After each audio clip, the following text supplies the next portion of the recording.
Live from downtown Detroit, Local 4 News at 6 starts now.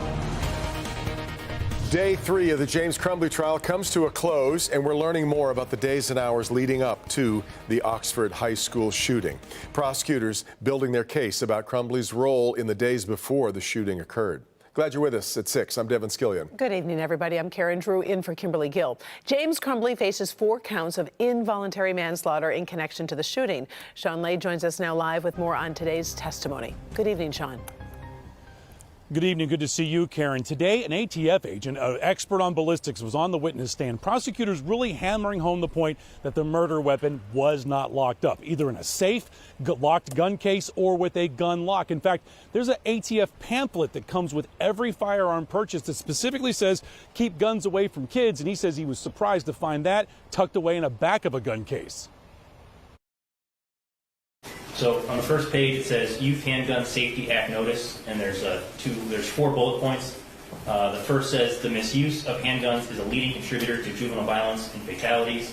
And the second one says safely storing and securing firearms away from children will help prevent the unlawful possession of handguns by juveniles, stop accidents, and save lives. This is ATF agent Brett Brandon, a firearms expert and one of the key investigators of the Oxford school shooting. His job, trace the murder weapon and 2 other handguns owned by James Crumbley. A gun lock, a gun safe, gun cases found in the Crumbley home. Agent Brandon says the 3 handguns owned by James Crumbley, none of them were locked up.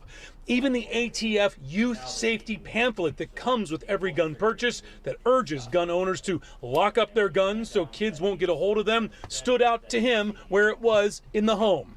When I looked at the phone and saw the pamphlet in there, I was shocked. As the pamphlet says on the front, it says Youth Handgun Safety Act Notice.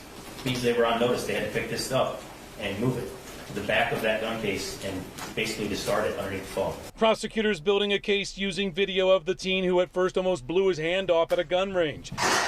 But after range visit after visit with his father, James Crumbley's son, the ATF says became proficient handling such a deadly weapon.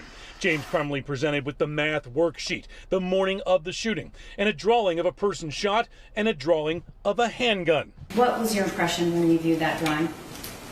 That he drew his firearm. What was the drawing up? He drew a murder.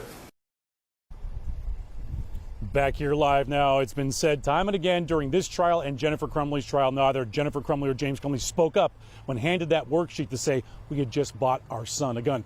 Guys, if people are watching on Local 4 Plus, and we're glad you are, you may have caught some little disturbance right around 1 o'clock when the court was back in session. It was one victim parent saying unbelievable, and the judge had to say, hey, no more outbursts like that. It's because another victim parent had a polo shirt on. He was asked to put a jacket on to cover up what the logo on the polo was.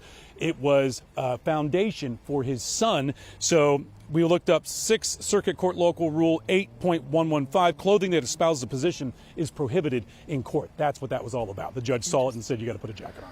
Wow. All right. Thank you, Sean. By the way, tonight at 8 on Local 4 Plus, we are going to re-air the key testimony from today. You're going to hear from the school counselor, Sean Hopkins. Remember, we're streaming the entire trial on Local 4 Plus. You can scan the QR code on your screen, and that gets you there. It is no secret. Daycare is shockingly expensive, but now one Metro Detroit mom may be forced to actually move her children from one care facility to another, and that's due to a computer glitch. Yeah, she receives assistance from the state, but a billing problem is creating big concerns, so she reached out to Help Me Hank to investigate, and here's Hank. Devin, Karen, good evening to both of you. You can understand just how frustrating this would be for this mother. That's exactly why Help Me Hank got right in touch with the state of Michigan, working to figure this out right away. And tonight we were able to come to the rescue. It's been stressful. Stacy Ryder is worried about her 3 young kids and their care. It's just unnecessary, and it should be straightforward. It's not. I have proof that I'm approved. They're all enrolled in daycare here at Tutor Time in Sterling Heights. But through a state assistance program, their mother gets funding to help cover all of those big costs. And they add up quickly. If they can't back pay or back bill past 90 days, that means I need to pay the full price of for me, it's $9.52 a week per kid. All the paperwork, as you can see, had been filed. Everything was approved. Everything was being paid. But then a glitch. And this is causing a problem between the state, the child care agency, and the billing company. And as a result, Stacy and her kids, they're stuck in the middle. It's stressful when it's just like you just want to sit down, talk to somebody, figure it out. You can't just do that. So we got in touch with the state. Looks like they moved pretty quickly today. How do you feel about this now? Amazing. Yeah. I can breathe. Good. I'm not stressed out anymore. Good. Resolved. Yes. Problem taken care of. Yes. Now, we did get in touch with the state today. As you heard, they did release a statement regarding this situation. I put it for you on clickondetroit.com. They can't reveal specific information in regards to what happened with Stacey Ryder, but we do know that this just was a clerical error. It had taken her months to deal with this situation, but a few phone calls today, we were able to sort it all out. We're live here tonight in Warren. Hank Winchester, help me, Hank. Back to you. So glad we did. All right, Hank, if you know of something you want us to check out, or if you need help, get in touch with our help desk. We've made it really easy to get in touch. You can scan the QR code on the screen, or you can go to help.clickondetroit.com. The flu can kill. It's a simple fact, highlighted by the recent death of a Michigan child and 102 other children across the country this flu season. Only a hair over 19% of kids in Michigan have been vaccinated against the flu this year. That's lower than in years past, or the goal rate of at least 25%. Here's Dr. Kira Sapalinga of Corewell Health West.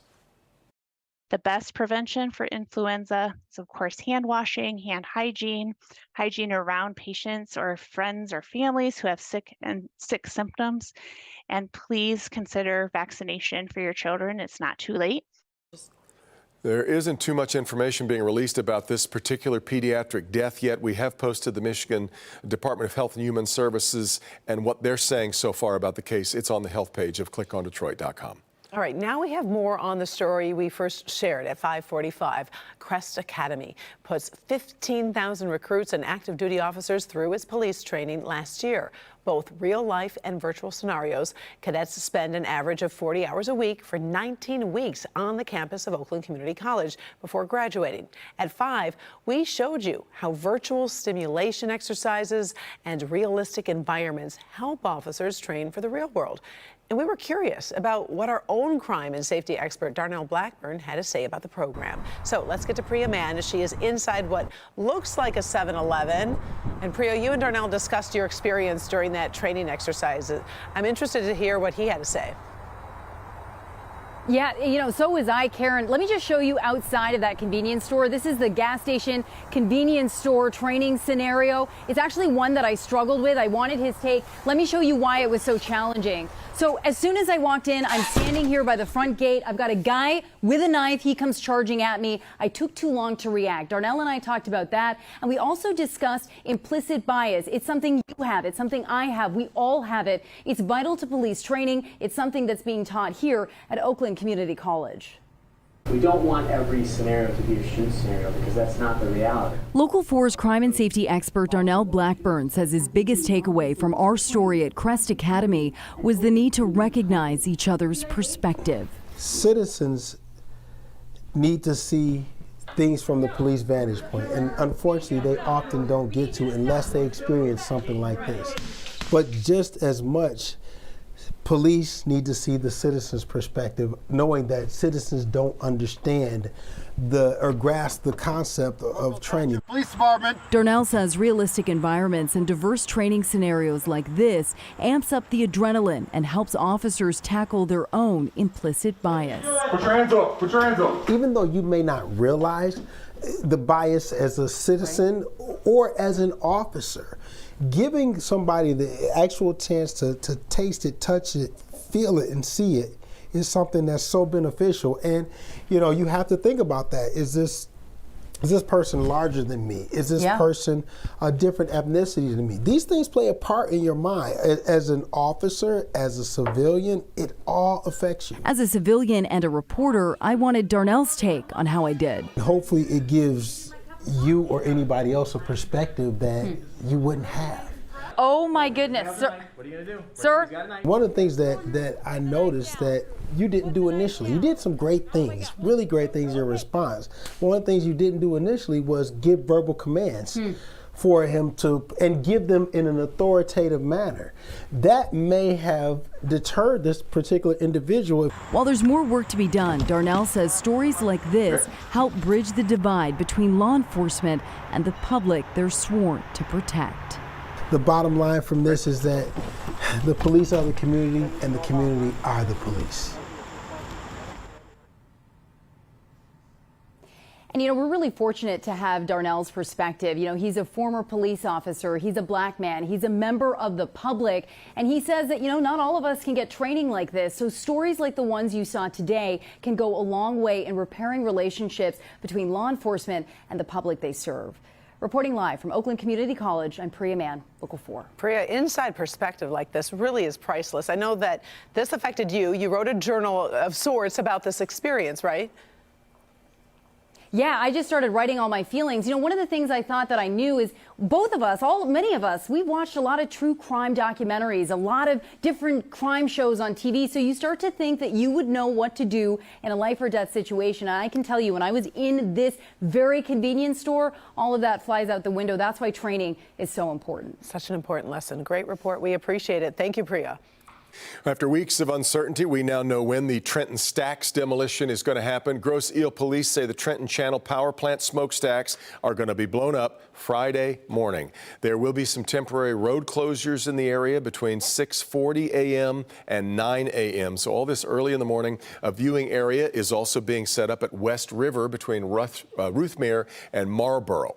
Although everything is a go right now, this is subject to change. It could be rescheduled if the weather doesn't cooperate, so we'll keep a close eye on that.